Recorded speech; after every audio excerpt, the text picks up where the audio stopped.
intuitive art. I don't worry about what it's going to look like before I create it. I just choose colors and shapes and textures and ways to put the paint on the canvas and see what comes of it. So this is just a summary of what I have in my stash at home. Yeah. Well, the first idea is I need to paint. And then I have my studio set up and I just kind of go and gather colors that I'm drawn to that day and put them on the canvas. And I use acrylics, and you can layer. So you just build upon the layers and step back and then look and see what's showing up for you.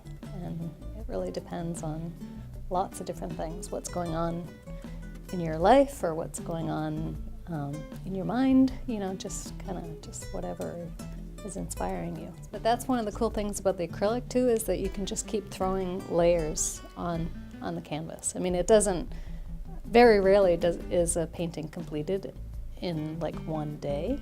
I just keep going back and it's like, oh, I'm gonna do this, I'm gonna do this, and turning the canvas different directions. It's really nice to not have to worry about an end result and just kind of see what happens. Oh, I started making art when I was really little. I can remember my brother, my oldest brother, teaching me how to color on the back porch one day. I graduated from Massachusetts College of Art in Boston many years ago, a Bachelor of Fine Arts degree. So when I work with VSA Vermont, and I get to teach in my work there too. Yeah, this I actually created, and it wasn't a full day thing. There was an online workshop that I did, and it was led by a woman named Flora Bowley. And it just started with just closing your eyes, choosing colors first, putting it on your hands, closing your eyes, and filling the canvas with the color. And I really did immerse myself in it for the whole entire day, and this is what came of it. And it was created during the heavy time for the Dakota Access Pipeline, and I think that inspired me a little bit too. There. Yeah, well, I do a couple of different things with my studio at home. I have workshops where I lead people in the intuitive art making process, and I also just started this what I'm calling Heart Space Happy Hour, where we can get together a couple of times a month, a group of us, and just kind of be creative in a supportive environment. So that's really cool. I'm looking forward to seeing how that grows. And in my work, program director of children's programming at VSA Vermont, and I'm teaching artist in our Start with the Arts program. And so that is a program where we work with child care providers and an arts-based literacy program. And so we work with really little kids, 0 to 5. And children have really inspired me in my process too, because they're not afraid of anything. Sure. Some of the work I have on display is what I call mental blocks.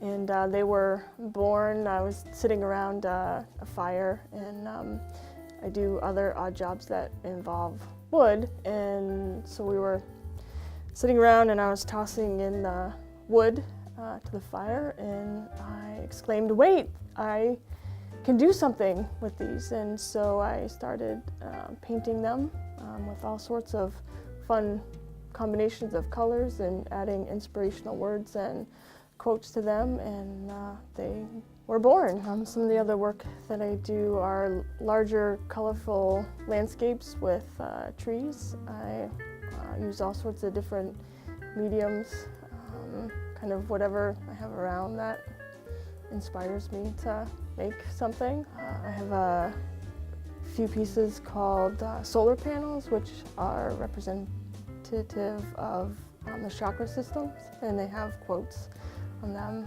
I like to blend colors and see what comes. I got started making art young. I saw the world as my canvas and potential in all sorts of things. And so I just started painting pretty much anything and everything I had, from bureaus to CD holders, because I like color. The world inspires me to create things, sunsets, different colors in the in the world, the autumn, the spring season, everything. I may have a business called Inspiration to Independence, and the inspired paintbrush is the artistic part of that. And so I find inspiration in just about everything. Yeah, most of them are just, walks through the woods and that kind of stuff. I just sort of, go on hikes and just sort of picked up taking pictures and shots, and that's sort of how it progressed. Yeah, some of the islands, some we went to the Azores before Christmas, and Madeira. I think there were one of each of over there as well. When I was in high school, my parents gave me a camera, an old SLR, and started fooling around like that, and then sort of lost track of it.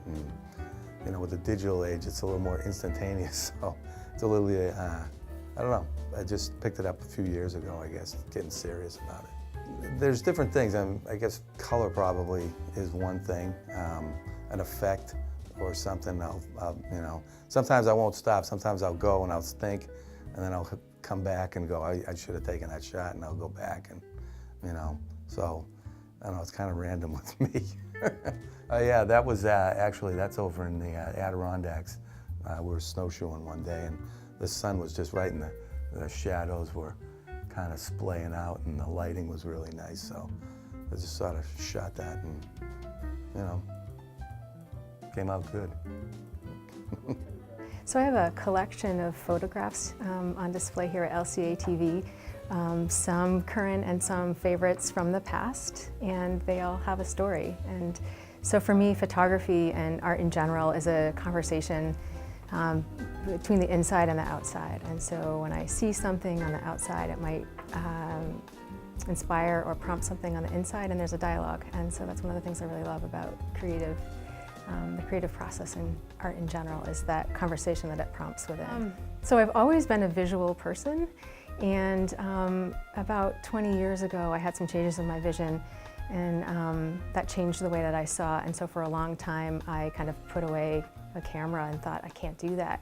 And then when disposable cameras came out, I thought, okay, this is a low risk thing. So I started taking pictures, and the joy that I felt with that process and the way that my world changed when I looked through a camera prompted me to get a digital camera, and then to play a lot more with the images and deleting. And so there's the piece of looking through the lens and looking through the world in that way. And then for me, there's the second part, which is looking at them later on my computer that magnifies things. And yeah, so it's a both and. But I got started because I think I was a little defiant, and I thought, why not? Let me try this. And when I experienced the joy, I just wanted to keep doing it. I like to always have my camera with me, and the other day I was walking down the street, and there was a street sign with a speed limit, and it was clearly said 25, and then the number underneath it was 38, and that just caught my attention. So I think sometimes it's beauty, like a tree. Trees sing to me, the shape and the contrast, and then other times it's messages or things that seem to be communicated that are either contrary or inspiring, or I've got this idea of a series of photos called oops, like oops in the world. So sometimes it's the colors and the layout and the patterns, and other times it's just a message of, this is curious, and let me see if I can capture it and play with it later. Yeah, this piece is called Dream, and like so many of my photographs, it has a story, and often when people see it, they think it's either a desert or sand or something. It's actually snow. And the day that I was snowshoeing, I had my camera with me, and I was mostly in the moment in the outside, and then I came across this horizon and looked out, and there was all of these layers, and it really brought me to a moment of imagining, dreaming, if you will, something that would go beyond those layers, both outside and inside. And so I took a lot of pictures, and which is often my style, and this one in particular just felt right in terms of the way it layers and flows and invites me in to dream about all that's yet to be.